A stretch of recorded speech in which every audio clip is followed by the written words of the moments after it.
Hello बच्चों, नमस्कार। सभी कैसे हैं? सब कुशल मंगल? तो तैयारी कैसे चल रही है? जोरों से? अरे वाह! चलिए आज हम नेक्स्ट वीडियो को आगे चलते हैं। यहाँ पे हम आज देखेंगे जो ठोस अवस्था का है, इसमें अपन देखेंगे एकक कोष्ठिकाओं में परमाणुओं की गणना करना। ये जो एकक कोष्ठिका जो होती है उसमें जो कण है उनकी गणना करेंगे, मतलब कितने अणु या कितने परमाणु या कितने आयन मिलकर उस घन का निर्माण करते हैं, उनमें उनकी प्रभावी संख्या कितनी होती है। तो चलें स्टार्ट करें। ओके चलिए। तो यहाँ केवल घनी क्रिस्टल तंत्रों के लिए होगा, क्योंकि हमारे सिलेबस में केवल घनी क्रिस्टल तंत्र ही। ओके तो चलिए निकालते हैं।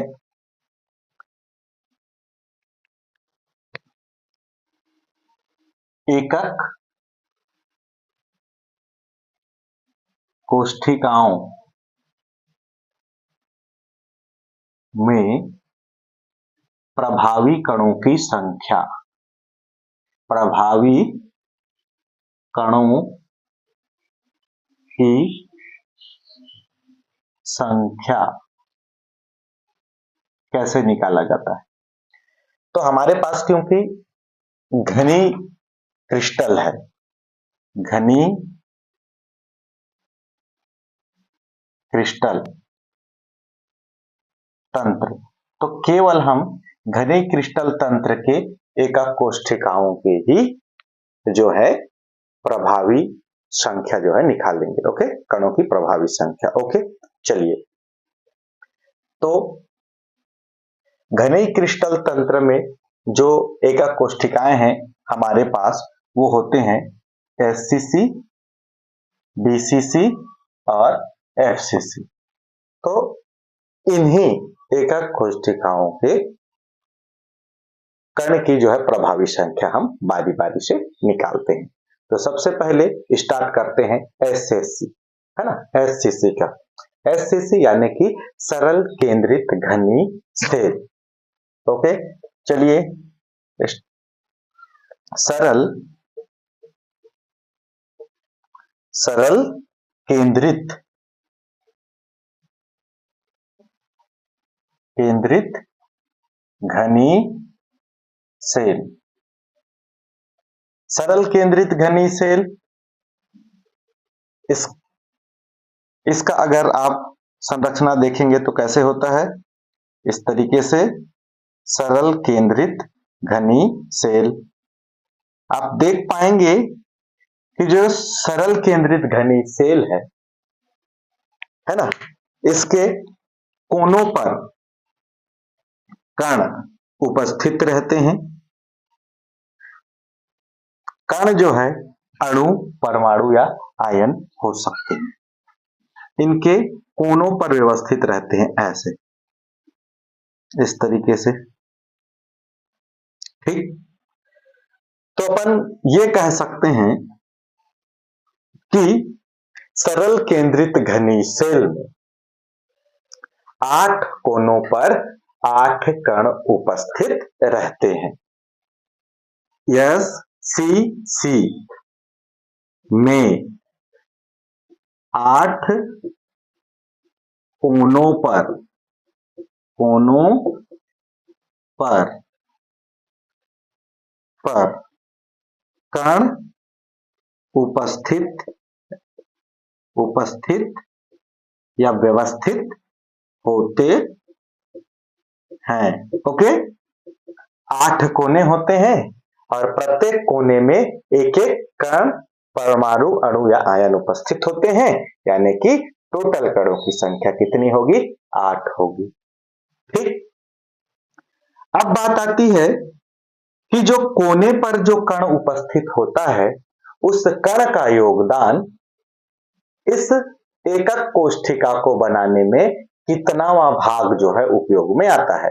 तो कण में कोनों पर जो कण है उनका 1/8वां भाग ही एकक कोष्ठिका को बनाने में उपयोग में आती है, यानी कि उनका योगदान कितना होता है? 1/8वां भाग।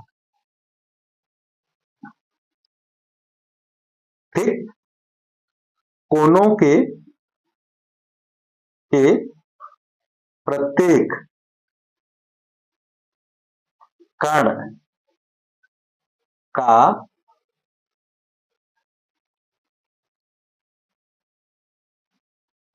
इकाई सेल या एकक कोशिका, इकाई सेल या एकक कोशिका बनाने में 1/8वां भाग का योगदान होता है। ओके, 1/8 भाग का क्या होता है, इसमें योगदान होता है। ठीक, बाकी जो हिस्सा है वो उसके आसपास के दूसरे एकक कोशिकाएं जब वहां मिलती जाएंगी तो उनको बनाने में योगदान होता है। तो केवल 1/8वां भाग ही एक कोने पर उपस्थित कण का योगदान होता है। ठीक है, तो ये थी इस चीज की जरूरी बातें जिनका उपयोग हम सरल केंद्रित घनी सेल में उनके प्रभावी कणों की संख्या निकालने में उपयोग में लाएंगे। तो चलिए देखते हैं, निकाल के देखते हैं। तो अब देखेंगे एसएससी में कणों की प्रभावी संख्या। एसएससी में कणों की या प्रभावी कणों की संख्या, एसएससी में प्रभावी कणों की संख्या तो कैसे निकलेगा। ठीक, बराबर, अब देखेंगे कोनों पर उपस्थित कणों की संख्या है ना, यानी कि कोनों की संख्या कितनी है, कोनों की संख्या कितनी है, क्योंकि कोनों पर ही कौन उपस्थित है, कण। कोनों की संख्या गुणित कोनों पर जो कण उपस्थित है उसका योगदान कितना है बनाने में, तो उस योगदान को लिखेंगे। कोनों की संख्या गुणित प्रत्येक कण का योगदान, प्रत्येक कण का योगदान। ठीक है, इस तरीके से अब देखेंगे यहां पे कोनों की संख्या कितनी है, 1 2 3 4 5 6 7 8, कितने कोने हैं, 8, गुणित प्रत्येक कोने पर जो कण उपस्थित है उसका योगदान कितना होता है, 1/8वां भाग, यानी कि गुणित 1/8। अब इसको हल करेंगे तो ये कट जाएगा और 1 into 1 = 1, यानी कि सरल केंद्रित घनी सेल में जो प्रभावी परमाणु संख्या या प्रभावी कणों की संख्या जो है वह होता है कितना, 1। ओके, यानी कि अगर अपन कण मान के चले तो इसको बनाने में जो योगदान होता है ये कोनों पर उपस्थित सारे कणों का, तो वो किसके बराबर होता है, 1 के बराबर। ठीक है, इस तरीके से आप देख सकते हैं, समझ में आ गया होगा। मोटी मोटी बात क्या है कि जो सरल केंद्रित घनी सेल है उसके 8 कोने होते हैं और प्रत्येक कोने पर एक कण उपस्थित होता है। ठीक है, और जो कोने पर जो कण उपस्थित होता है उसका योगदान इकाई सेल बनाने में 1/8वां भाग ही उपयोग में लाई जाती है। तो हम इस तरीके से निकाल सकते हैं, सरल केंद्रित घनी सेल में कणों की प्रभावी संख्या कोनों की संख्या गुणित प्रत्येक कण का योगदान। कोनों की संख्या कितनी है, 8, प्रत्येक कण का योगदान कितना है, 1/8वां भाग। इसको हल करेंगे तो कितना निकल के आता है, 1 निकल के आता है, यानी कि एसएससी सरल केंद्रित घनी सेल में प्रभावी कणों की संख्या कितनी आती है, 1 आती है। ठीक, चलिए इसको स्क्रीनशॉट ले लीजिए और तुरंत इसको उतार लीजिए। ठीक हो गया, अब लेके चलते हैं आगे। नेक्स्ट जो इकाई सेल है बीसीसी। ठीक,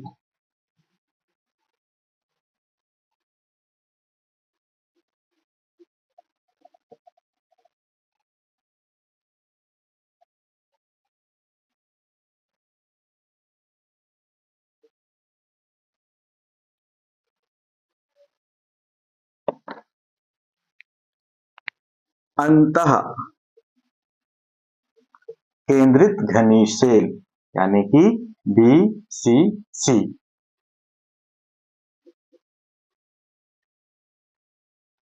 देखिए, अंतः केंद्रित घनी सेल को जब बनाते हैं तो वो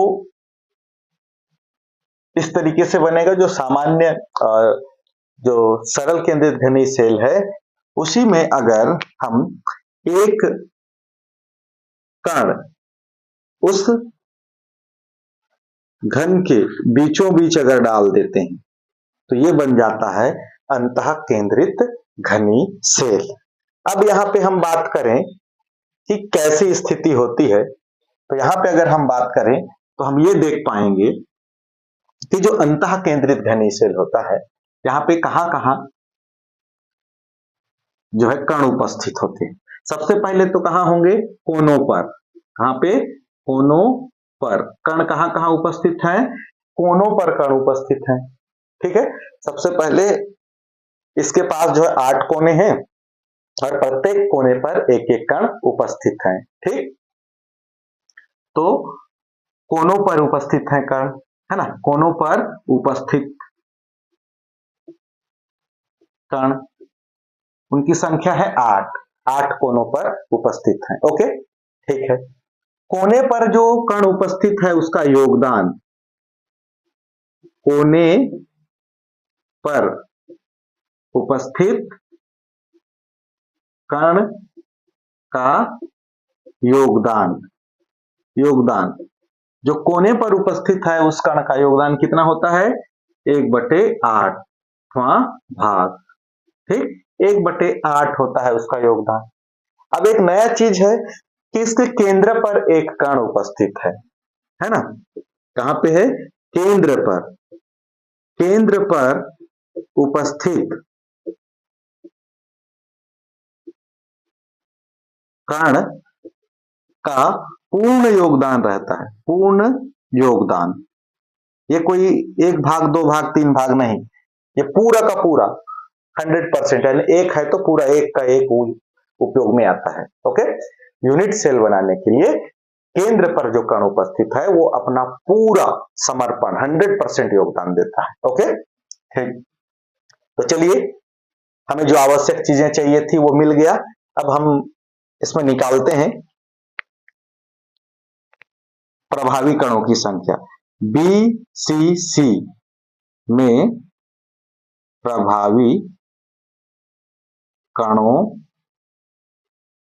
की संख्या, प्रभावी कणों की संख्या बराबर, फिर कोनों की संख्या, कोनों की संख्या गुणित कोनों पर जो परमाणु है या कण है उसका योगदान, प्रत्येक कण का योगदान। ओके, प्रत्येक कण का योगदान। ठीक, प्लस अब जो है 8 कोनों का हो गया। अब बचा है केंद्र पर। केंद्र पर, केंद्र में कण की संख्या। केंद्र में कितने कण हैं, 1, और उनका योगदान कितना होता है, कंप्लीट होता है 100% 1, और उसका जो है योगदान। ठीक है, तो समझ में आएगा, केंद्र में कण की संख्या गुणित उसका योगदान। ठीक है, तो अगर देखें कोनों की संख्या कितनी है, 8 है। ठीक, गुणित प्रत्येक कोने पर जो उपस्थित कण है उसका योगदान कितना है, 1/8।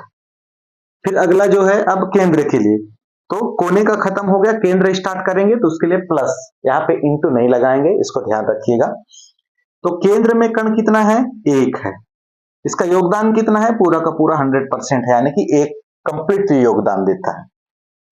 इसको देखें तो इसको अपन इस तरीके से ब्रेक करें, काट देंगे तो कट जाएगा, तो इसका इसके साथ गुणा होगा तो 1, और फिर इसका गुणा होगा तो 1, और इसको टोटल कर देंगे तो यहाँ पे प्रभावी कणों की संख्या कितने निकल के आती है, 2 निकल के आती है।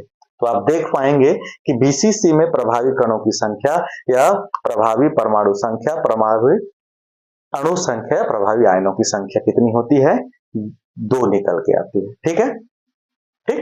अंतः केंद्रित घनीशेल, अंतः केंद्रित घनीशेल में क्या होते हैं, जो कण होते हैं कोनों पर उपस्थित होते हैं। कोनों की संख्या है 8। कोने पर उपस्थित कण का योगदान कितना है, 1/8वां भाग। प्रत्येक कण का योगदान जो है 1/8 भाग ही उपयोग में आता है। अगला है केंद्र पर उपस्थित कण, क्योंकि केंद्र पर एक कण और उपस्थित है, उसका योगदान जो है वो पूर्ण योगदान देता है। एक है तो पूरा का पूरा एक अपना योगदान देगा। तो अब निकालते हैं उसी बेस पे, हमको आवश्यक चीजें जो चाहिए थी हमने उधर एक एक को देख लिया। अब इसका जो है प्रभावी कणों की संख्या निकालते हैं। इसके लिए क्या होता है, कोनों की संख्या गुणित उनका योगदान, प्रत्येक कण का योगदान कितना है वो देखेंगे। फिर कोनों का जैसे कंप्लीट हो जाता है तो प्लस करके केंद्र में जो उपस्थित है उस कण की संख्या गुणित उसका योगदान। तो कोनों पर 8 कोने हैं, प्रत्येक कोने पर उपस्थित कण का योगदान 1/8 है, प्लस 1 into 1, क्योंकि केंद्र पे 1 है और अपना 100% देता है। तो इस तरीके से टोटल यहाँ पे कणों की प्रभावी संख्या जो होती है कितनी आती है, 2 आती है। यानी कि बीसीसी में प्रभावी कणों की संख्या कितनी होगी, 2 होगी। ठीक है, ठीक। अब देख लीजिए, स्क्रीनशॉट ले लीजिए। ठीक हो गया, नेक्स्ट देखते हैं।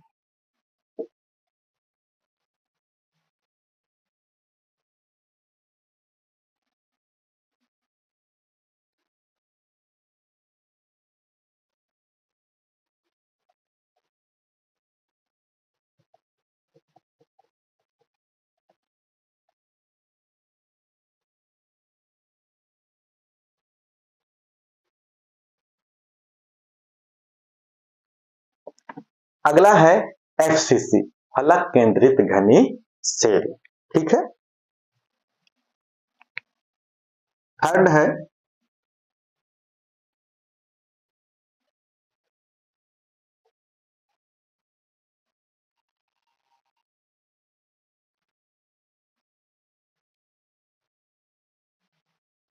फलक केंद्रित घनी cell, FCC, face centred cubic.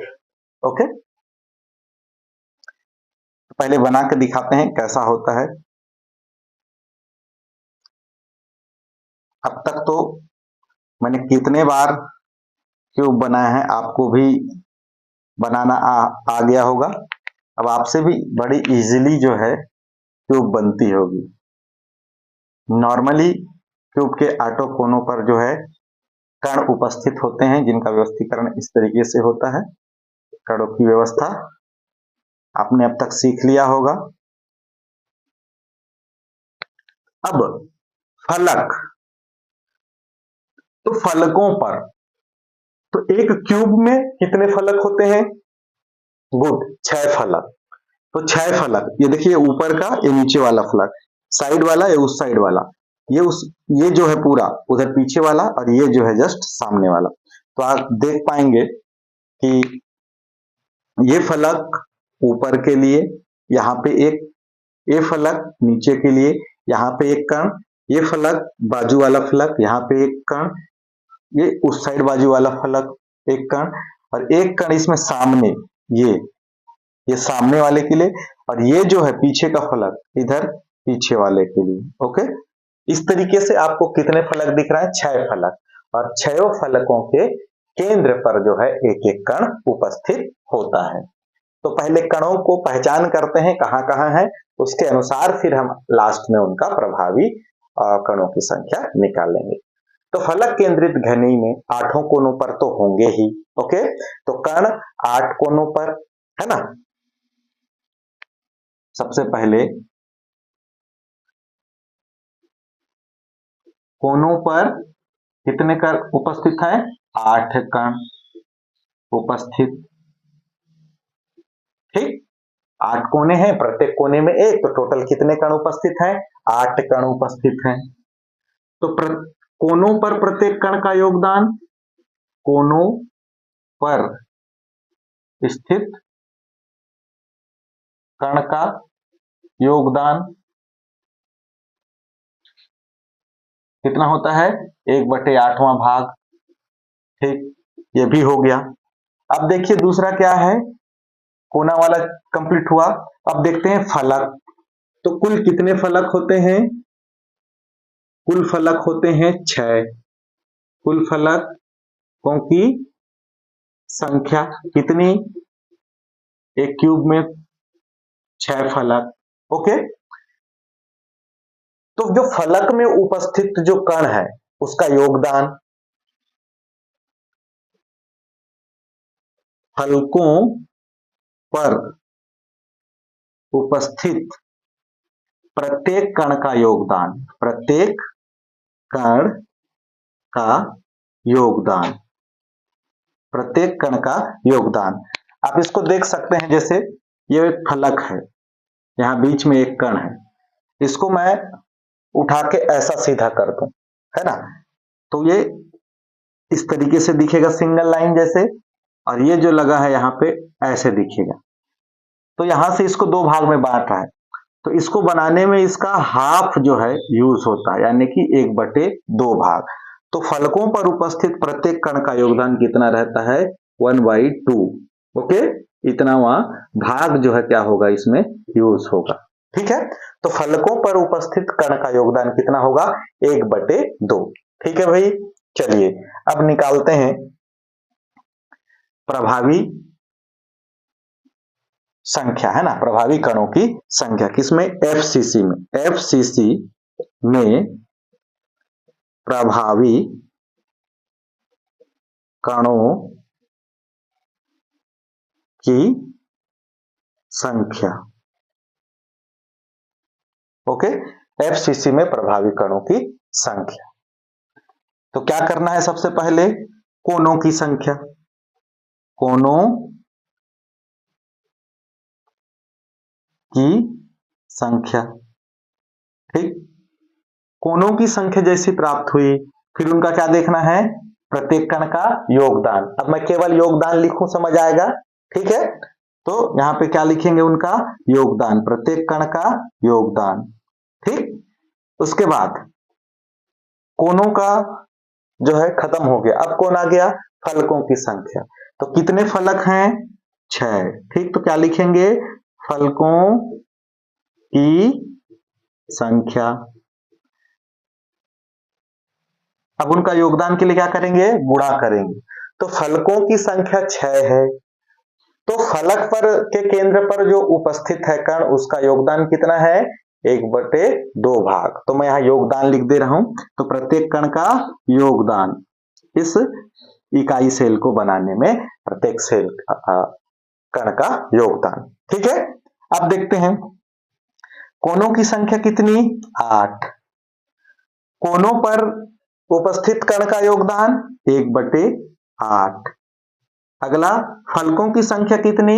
6। तो भैया प्लस करना है भाई, इसको ध्यान रखिए, गुणित मत कर देना। और इनका योगदान के लिए क्या? गुणा करके कितना? 1/2। अब देख सकते हैं यहां पे ये कट जाएगा, तो यहां पे होगा 1, तो इसका 1 से गुणा करेंगे तो आएगा 1 ही। इधर देखें, इसको काट देंगे तो 3 बार जाएगा, तो आ जाएगा यहाँ पे 3, और इसको कुल टोटल करेंगे तो 4। यानी कि जो एफसीसी है, यहां पे प्रभावी कणों की संख्या कितने निकल कर आती है? 4 निकल के आती है। ओके, ठीक है, समझ में आ गया? देख लीजिए, फलक केंद्रित घनी सेल कोनों पर होता है, फलक के घन के कोनों पर, साथ में फलकों के केंद्र पर। ठीक है, तो 6 फलक हैं, तो आप देख पाएंगे कि कोनों पर 8 कण उपस्थित है। कोनों पर जो कण उपस्थित है उसका 1/8वां भाग ही योगदान में आता है। कुल फलकों की संख्या है 6। तो फलकों पर के केंद्रफल, है ना, फलकों के केंद्र पर जो उपस्थित है ना, फलकों के केंद्र पर, यहां पे आप एक मेंशन करिएगा, फलकों के केंद्र पर, फलकों के केंद्र पर उपस्थित प्रत्येक कण का योगदान कितना होता है? 1/2 भाग। ठीक है, तो हमने इस तरीके से लिखा, कोनों की संख्या गुणित योगदान प्लस फलकों की संख्या गुणित योगदान। तो फाइनली क्या निकल के आ गया? कणों की संख्या कितने निकल के आ गई? 4। ठीक है, तो इस तरीके से एफसीसी में प्रभावी कणों की संख्या कितनी होती है? 4 होती है। ठीक, चलिए स्क्रीनशॉट ले लें जल्दी से। ठीक हो गया, ठीक है।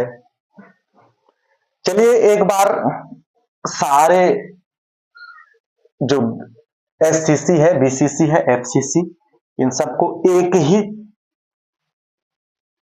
चार्ट के माध्यम से समझते हैं ताकि हमारे लिए आसानी हो जाए। एक ही जगह पर इन सारे की जो है संख्याएं निकालना देखते हैं, ठीक है। पहले तो एकक कोष्ठिका, फिर कोनों पर उपस्थित परमाणु की प्रभावी संख्या, केंद्र पर उपस्थित परमाणु की प्रभावी संख्या, फलक के केंद्र पर उपस्थित कणों की प्रभावी संख्या और कुल संख्या, ऐसे एक चार्ट बना देते हैं, ठीक। एकक सेल या एकक कोष्ठिका, एकक कोष्ठिका, ठीक, ठीक है। कोनों पर, कोनों के कणों की संख्या या परमाणुओं की प्रभावी संख्या। देखो भाई, कण को अणु, परमाणु या आयन कुछ भी कह सकते हैं, ठीक है। तो कोनों, परमाणु लिख दे रहा हूं, अब कोनों पर परमाणु की प्रभावी संख्या, ठीक। कोनों के बाद फलकों पर, कहां पे, केंद्र ले लेते हैं भाई, कोनों पर हो गया, कोनों के बाद केंद्र, केंद्र के परमाणु की प्रभावी संख्या, केंद्र के परमाणु की प्रभावी संख्या, ओके, ठीक। नेक्स्ट है फलक के केंद्र पर जो कण है उनकी प्रभावी संख्या, फलकों के केंद्र पर उपस्थित परमाणु लिखा हूं तो परमाणु लिख देते हैं, परमाणु की प्रभावी संख्या, प्रभावी संख्या। अब इन सब को ऐड करेंगे तो कुल, है ना, कुल प्रभावी संख्या, ओके, ठीक है जी, कुल संख्या, ठीक। ऐसा जो है लोग एक चार्ट के माध्यम से भी कर सकते हैं, ठीक, ऐसा, ताकि एक ही चार्ट में सारे के सारे जो है आ जाएं, ठीक, ऐसा, इस तरीके से। तो आप देख पाएंगे एकक कोष्ठिका, सबसे पहले क्या, एससीसी, एससीसी, सरल केंद्रित घनी सेल। कोनों पर परमाणु की प्रभावी संख्या 8 कोने हैं, प्रत्येक में 1/8वां भाग, इसको हल करेंगे तो कितना निकल के आता है, 1 निकल के आता है, किसके लिए, एससीसी के लिए, ठीक। क्या एससीसी के केंद्र पर कोई परमाणु उपस्थित है, कोई कण उपस्थित है, नहीं, तो ये डेश। क्या एससीसी के फलकों पर कोई परमाणु उपस्थित है, कोई कण उपस्थित है, नहीं, तो ये भी क्या हो जाएगा, डेश। तो कुल संख्या कितनी निकल के आएगी, 1 निकल के आएगी, अर्थात एससीसी में प्रभावी कणों की संख्या कितनी है, 1 होती है, ठीक है। नेक्स्ट है बीसीसी, बीसीसी यानी बॉडी सेंटर्ड क्यूब, यानी कि फलकों पर होगी और केंद्र पर भी, है ना, केंद्र पर भी होगा, ठीक। तो कोनों की संख्या कोनों पर होगी और केंद्र पर, ओके। तो कोनों पर कितना, 8, इनका योगदान 1/8, इसको हल करेंगे तो कितना निकल के आता है, 1 निकल के आता है। और क्योंकि बॉडी सेंटर्ड में एक केंद्र पर भी होता है तो यहाँ पे 1, इसका योगदान 1 बराबर कितना निकल के आएगा, 1। क्या इसमें फलकों पर होते हैं क्या कण, नहीं होते, बिल्कुल सही, दोनों को ऐड करेंगे तो कितना निकल के आएगा, 2 हो जाएगा, ठीक। नेक्स्ट देखते हैं एफसीसी, है ना, फेन सेंटर्ड क्यूब, ओके, फलक केंद्रित घनी, ठीक है। तो इसके 8 कोनों पर होते हैं जिनका योगदान निकालेंगे, क्योंकि कॉर्नर में यहां सभी जगह होता है, ठीक। इसके सेंटर में होता है क्या, नहीं होता, कहां पे होते हैं, फलक पे, कितने फलक? 6 फलक। इनका योगदान 1/2 यानी कि आधा। तो कितना निकल के आएगा? 3। 3 और इस 1 को जोड़ेंगे तो कितना निकल के आता है? 4। तो इस तरीके से आप देख पाएंगे कि एस से सी में प्रभावी कणों की संख्या 1, बीसीसी में प्रभावी कणों की संख्या 2 और एफसीसी में प्रभावी कणों की संख्या 4 निकल के आती है। ठीक है, तो आशा करता हूं अब आप जो है इन्हें बड़े ही आसानी से निकाल सकते हैं। ठीक है, ओके, चलिए भाई स्क्रीनशॉट ले लें। ओके, ठीक।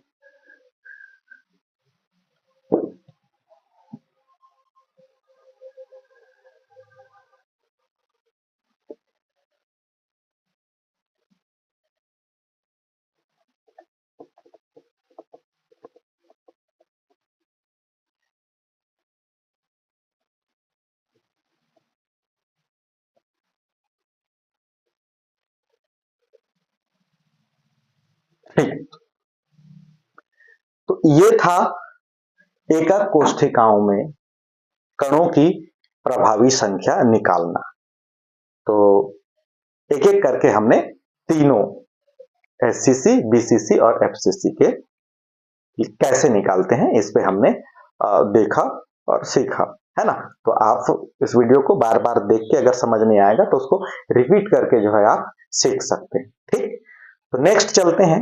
अब ठोसों में कणों की व्यवस्था कैसी होती है, ठोसों का निर्माण कैसे होता है, तो यहां पे पैकिंग देखेंगे। ठोसों में निविड संकुलन, संकुलन मतलब ये आपस में कैसे जुड़ते हैं। ठीक है, क्लोज पैकिंग इन सॉलिड। ठीक है, ठोसों में निविड संकुलन। देखो भाई, ठोस का निर्माण होता है तो आप जानते हैं कि अणुएं क्या होती हैं? आके पैकिंग होती हैं, है ना। ठीक, एक निश्चित व्यवस्था में जुड़ते जाते हैं, उसी पैकिंग को सीखेंगे। ठीक, बहुत अलग अलग तरीके से होता है पर कुछ इंपॉर्टेंट जो पैकिंग है उन्हीं को मैं बताऊंगा। ठीक है, चलिए, ठोसों में निविड संकुलन।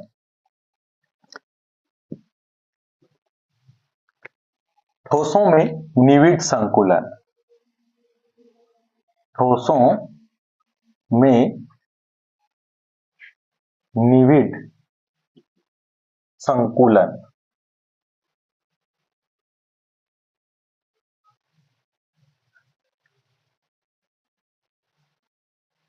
Close packing in solid.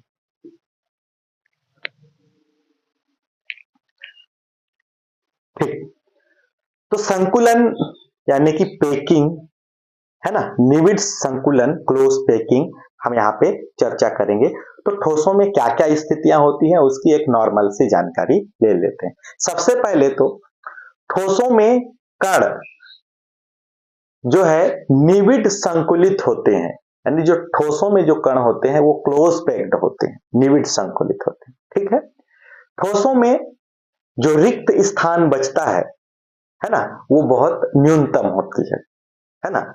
ठोसों में जो रिक्त स्थान होता है वो बहुत ही न्यूनतम होती है, मतलब एकदम पैकिंग होता है। ठीक, प्रॉपर तरीके से, रेगुलर तरीके से। ठीक, जो रिक्त स्थान थोड़ा बहुत जो बच जाता है उसे रिक्ति कहते हैं। ओके, क्या कहा जाता है? ठोसों में जो रिक्त स्थान बचता है उसको रिक्ति कहते हैं। ठीक, कणों को जो है ठोस गोले के रूप में माना जाता है। ठीक है, कणों को किस रूप में माना जाता है? एक ठोस गोले के रूप में। ठीक, तो चले देखते हैं ठोसों में कण किस रूप में रहते हैं? निविड संकुलित होते हैं।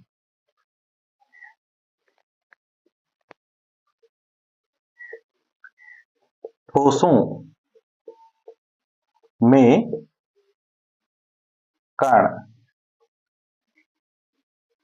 निविड, निविड मतलब क्लोज, संकुलित,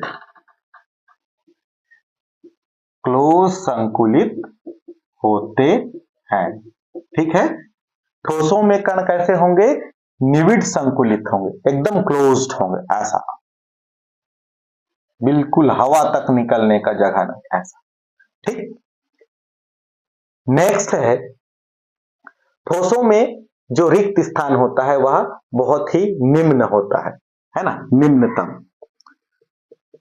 ठोसों में रिक्त स्थान निम्नतम होता है, निम्नतम होता है, यानी नहीं के बराबर। रिक्त स्थान ठोसों में नहीं के बराबर होता है। ठीक, अगर थोड़ा बहुत कहीं रह गया तो रिक्त स्थान जो बचेगा, कहीं थोड़ा बहुत अगर रह जाता है तो उस रिक्त स्थान को रिक्ति कहते हैं।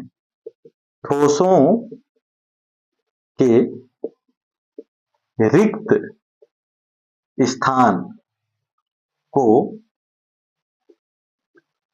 रिक्ति कहते हैं। ठोसों में अगर थोड़ा बहुत कहीं रिक्त स्थान बच गया तो उसे क्या कहते हैं, रिक्ति कहते हैं। ठीक, नेक्स्ट है कणों को एक ठोस गोले के रूप में माना जाता है। इनका अध्ययन करेंगे तो कणों को किस रूप में मानते हैं, ठोस गोलों के रूप में, सॉरी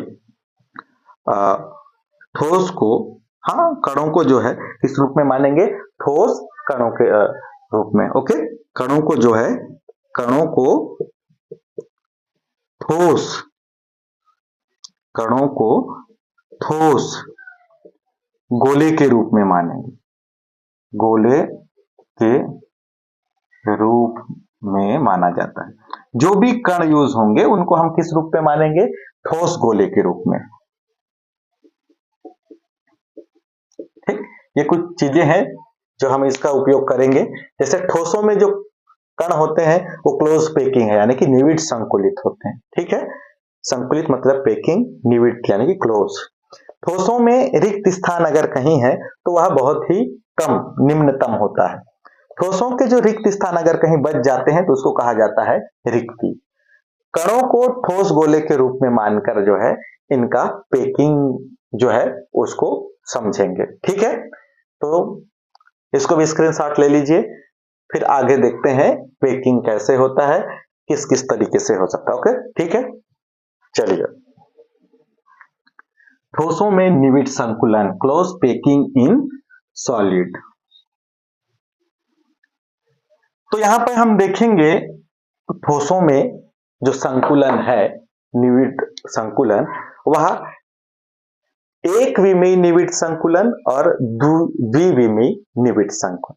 ठीक है, तो सबसे पहले हम देखेंगे एक विमीय निविड संकुलन, one dimensional close packing. Okay, एक विमीय निविड संकुलन। सबसे पहले हम क्या देखेंगे, एक विमीय निविड संकुलन। एक विमीय निविड संकुलन, one dimensional close packing, one dimensional close packing. Okay, इसे क्या कहते हैं, वन डायमेंशनल क्लोज पैकिंग।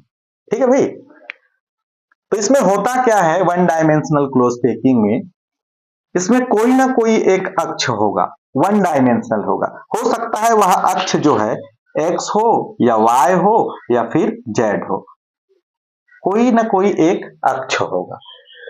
उस अक्ष में जो कण है उनकी व्यवस्था होगी। वो व्यवस्था कैसी होगी, देखिए इस तरीके से, एक कोई कण है जो दूसरे कण से इस तरीके से बिल्कुल एक प्रॉपर तरीके से एक दूसरे से जो है बराबर तरीके से सटे हुए रेगुलर फॉर्म में इस तरीके से व्यवस्थित होते हैं। क्योंकि इसमें एक अक्ष है इसलिए वन डायमेंशनल कहते हैं, इसको 1D भी कह सकते हैं, है ना, वन डायमेंशनल। ठीक है, एक विमीय, किसी एक दिशा में हो सकता है, एक्स अक्ष में हो, वाई अक्ष में हो या जेड अक्ष में। तो देखेंगे इनका ये सेंटर्ड है ना, सेंटर जो है सब एक ही लाइन पे इनका सेंटर जो है उपस्थित है। ठीक है, तो ऐसी व्यवस्था अगर अणुओं की होगी या कणों की होगी तो उसे क्या कहेंगे, एक विमीय निविड संकुलन। ठीक है, ओके, ठीक। एक चीज यहां पे, जब एक विमीय निविड संकुलन होता है तो यहां पे कोई एक कण उपस्थित है, उस कण को कितने दूसरे कण टच करते हैं, संपर्क करते हैं, तो उनकी संख्या को उपसहसंयोजक संख्या कहते हैं। क्या कहा जाता है? उपसहसंयोजक संख्या। ठीक है, देखो ये एक कण है, इस कण को कितने अधिकतम या निम्नतम कण स्पर्श कर रहे हैं, टच कर रहे हैं? ये एक, दो, दो कितने कर रहे हैं? दो। यहां पे भी देखोगे तो इसको कितने करेंगे? एक, दो। यहां पे भी करें तो किसको? एक, दो। यानी कि एक विमीय निविड़ संकुलन जो है इसकी उप संयोजक संख्या यानी कि कोऑर्डिनेशन नंबर कितना होगा? 2 होगा। ठीक है, तो यहाँ पे अपन लिख देते हैं ये निविड़ एक विमीय निविड़ संकुलन है, इसमें उप सहसंयोजक संख्या, उप सहसंयोजक, उप सहसंयोजक संख्या, ठीक, कोऑर्डिनेशन नंबर, कोऑर्डिनेशन नंबर।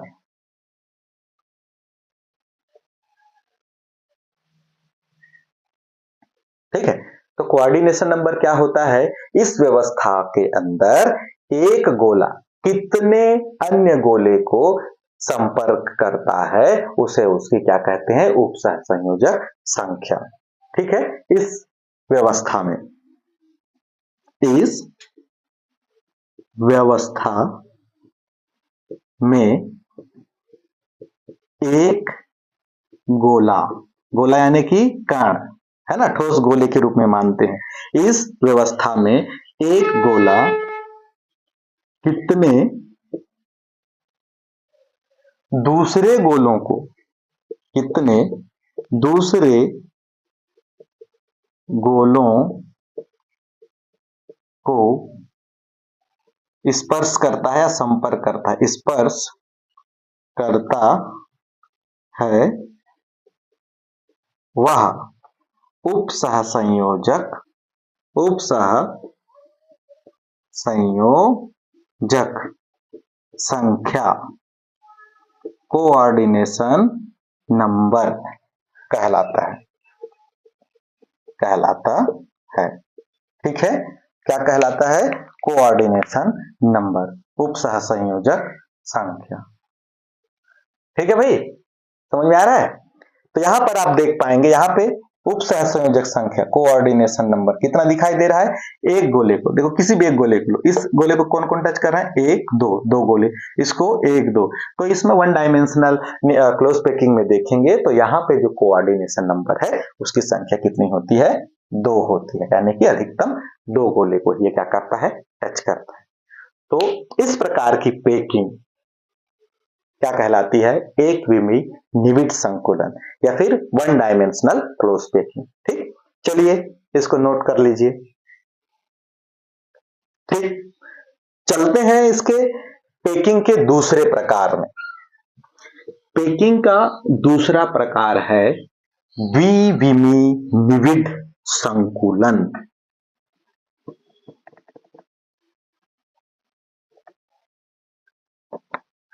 द्विविमीय निविड़ संकुलन,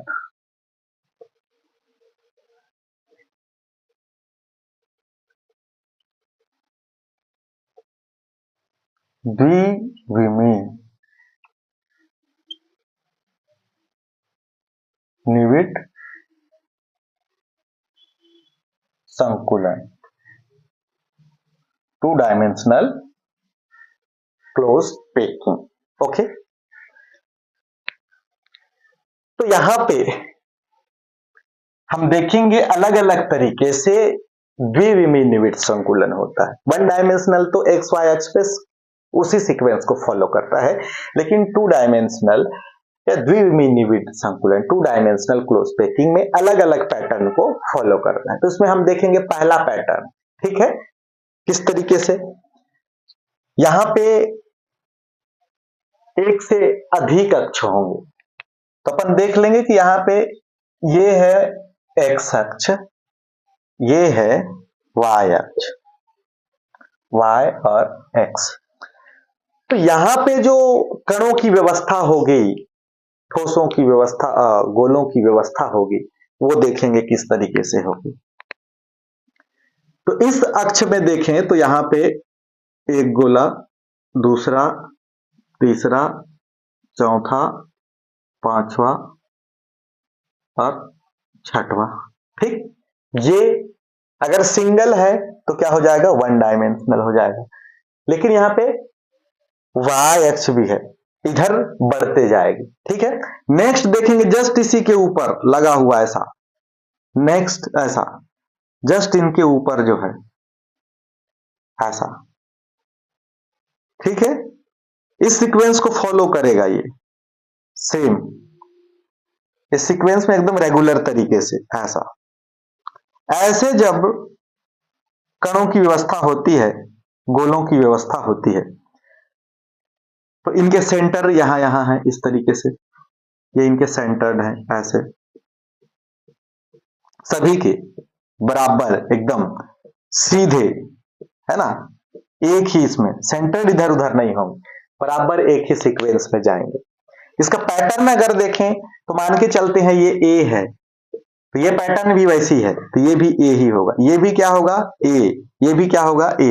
कोई परिवर्तन दिख रहा है क्या, नहीं, सेम उसी पैटर्न को फॉलो कर रहे हैं, यानी कि इनका पैटर्न क्या है, ए ए ए, इस सीक्वेंस को फॉलो करते हैं, ए ए ए ए ए सीक्वेंस, मतलब यहां तक हुआ फिर वैसी फॉलो होगा आगे। ठीक है, अब यहां पे देखेंगे, यहां पर आप देखिए ये कौन सी है, पहली पंक्ति है, पहली पंक्ति यानी कि पहली लाइन। ठीक है, यहां पे आप देख पा रहे हैं क्या है, द्वितीय पंक्ति है, क्या है ये, द्वितीय पंक्ति।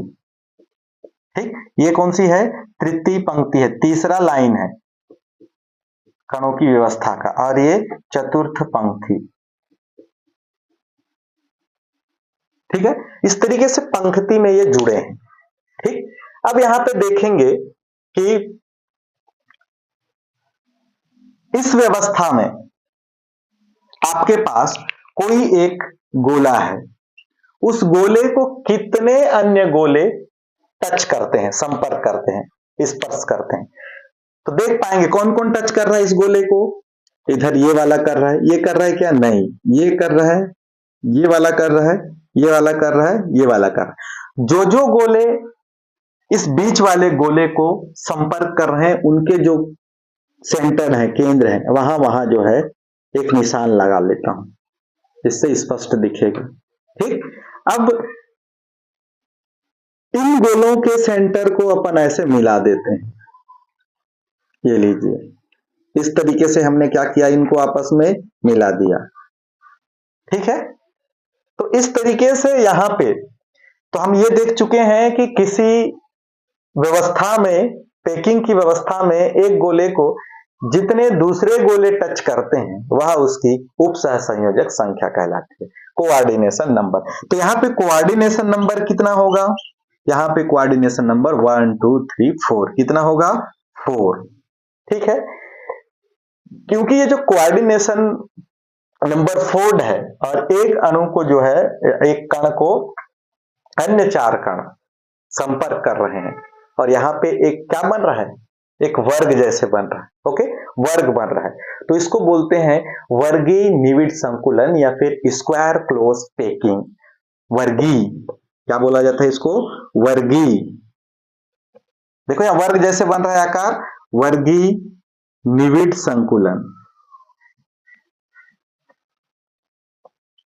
वर्गीय निविड़ संकुलन यानी कि square close packing, square close packing, वर्गीय निविड़ संकुलन, निविड़ संकुलन, स्क्वायर क्लोज पैकिंग। ठीक है, यहां पे आपने देखा इसका कोऑर्डिनेशन नंबर कितना है, 4 है। ठीक है भाई, और यहां पे पैटर्न कैसा है, यहाँ पे जो पैटर्न है, कणों की व्यवस्था का जो पैटर्न है, किस पैटर्न पे ये आपस में कण आकर जुड़ रहे हैं, तो हमने यहाँ दिया था ए ए ए, इस पैटर्न पे जो है कण आपस में आते हैं और क्या करते जाते हैं, जुड़ते जाते हैं। ठीक है, तो ये जो रहा, ये द्विविमीय निविड़ संकुलन का वर्गीय निविड़ संकुलन है। यहाँ पे स्क्वायर फॉर्म में जो है, एक जो ठोस है उसको 4 अन्य ठोस जो है संपर्क करते हैं, और इसका कोऑर्डिनेशन नंबर है 4, उप सहसंयोजक संख्या। ओके, ठीक है भाई, ठीक, ये एक प्रकार का द्विविमीय निविड़ संकुलन है। ठीक, 2 डायमेंशनल क्लोज पैकिंग। ठीक है, इसे आप स्क्रीनशॉट ले लीजिए। अगला फिर देखते हैं इसके आगे। ठीक हो गया। चलिए नेक्स्ट है द्विविमीय निविड़ संकुलन में, ये तो था क्या वर्गीय निविड़ संकुलन, फिर इसका दूसरा प्रकार द्विविमीय निविड़ संकुलन का ही अगला। तो दूसरा किस तरीके से हो सकता है उसे देखते हैं। पहला तो है स्क्वायर क्लोज पैकिंग, वर्गीय निविड़ संकुलन।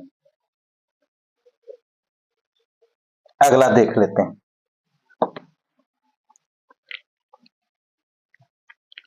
तो यहां पे आप पाएंगे ये है एक्स अक्ष, ये है वाई अक्ष। ठीक, यहां पे हम देखेंगे कणों की व्यवस्था कैसी है।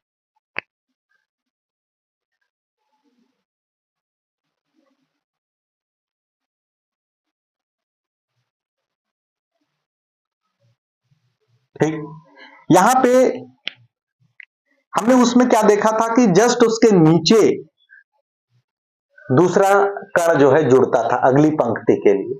यहां पे ये जो खाली जगह दिख रहा है ऐसा, ये जो जगहें दिख रही हैं इनको कहा जाता है अवनमन। क्या कहा जाता है?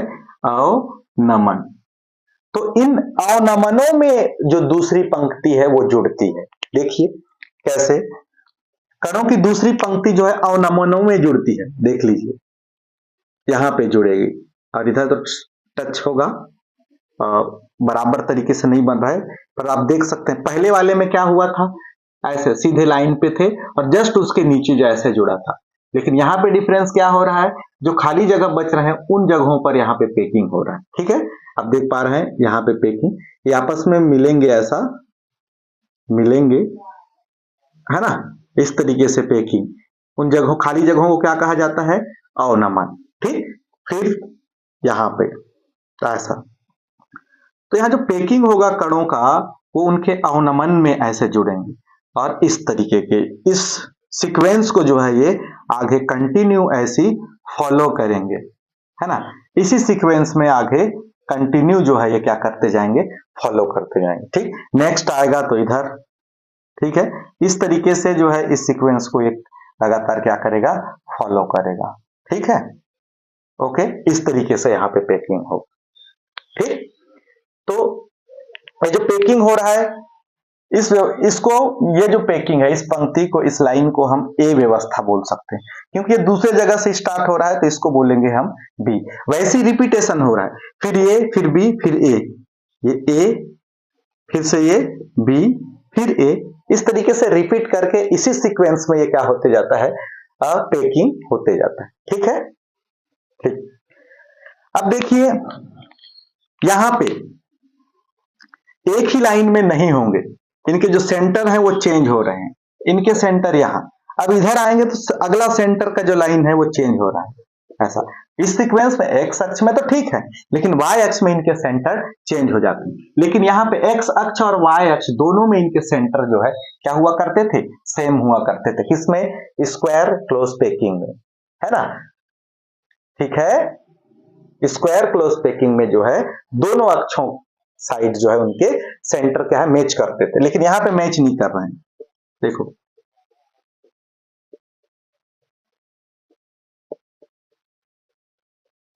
एक्स अक्ष में सेंटर है एक लाइन में, लेकिन वाई अक्ष में सेंटर, आप देखेंगे कि ये जो सीक्वेंस है ये मैच कर रहा है, ये जो मैच कर रहा है ये ए सीक्वेंसन वाले हैं, और यहां पे आप देखेंगे ये बी वाले मैच करेंगे।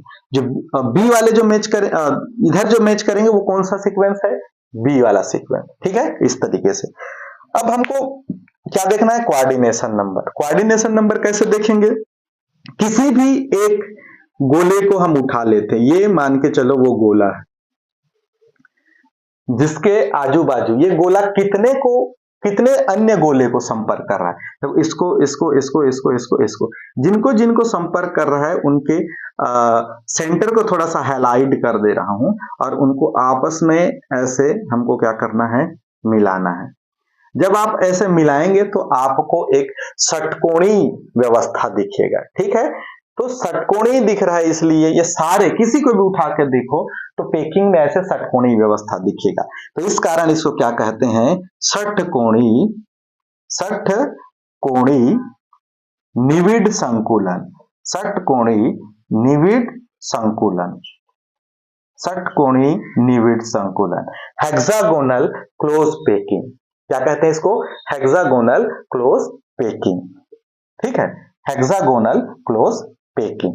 यहां पे कोऑर्डिनेशन नंबर कितनी है, कितने गोले स्पर्श कर रहे हैं, बिल्कुल सही 6। तो यहां पे कोऑर्डिनेशन नंबर कितना होगा, 6 होगा। ठीक है, और इसी के नाम पे इसका पैकिंग का नाम भी पड़ा है, क्योंकि 6 गोले यूज हो रहे थे, हेक्सागोनल। ठीक है, फिर यहाँ पे जो पैटर्न है, पैटर्न कौन सा है, व्यवस्था का, कणों की व्यवस्था का pattern A B A B. तो कौन सा पैटर्न है यहाँ पे, ए बी पैटर्न।